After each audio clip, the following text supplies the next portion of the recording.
we've said from the beginning that we're open for negotiations. I mean, I've laid it out there that, we've had some tough negotiations over the last few years. We recognize difficult economic times, and we're prepared to bargain.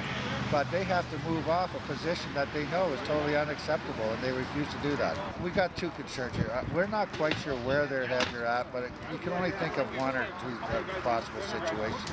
One is that they believe that they can extract this out of this membership, that this membership is going to capitulate. Well, if they believe that, they're wrong.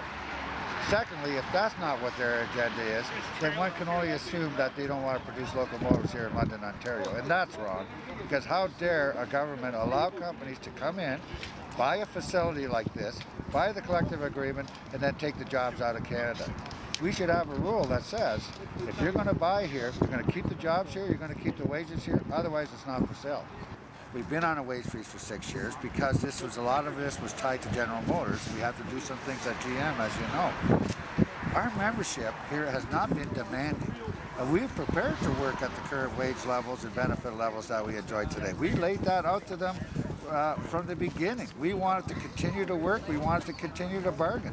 So we were prepared. We've been flexible. Who's been unflexible here is a corporation. They haven't moved off of something that's unacceptable since we began. So I try to bring this down to just like a restaurant. And I have one over here that I see, I go to a lot. The owner of the restaurant, very busy, makes a good profit in 2011. Goes to the server and says, Jane, thanks a lot, I make good money, but I want to buy myself a Cadillac, so I'm taking half of your wages.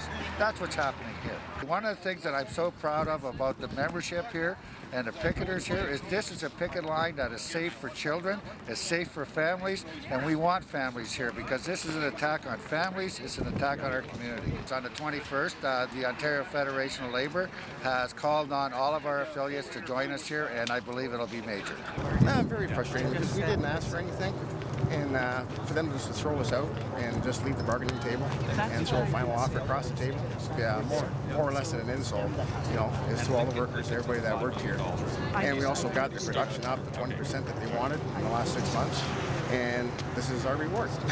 Well, Erwin, Nanda and I are here both to show our support on behalf of the Ontario Federation of Labour to the workers, to the members of CAW, and to support, the cause of this awful lockout that's happened unnecessarily, and to show our support that we are with them in solidarity, and that we will do everything we can to mobilize the labour movement on their behalf and behalf of all workers in Ontario.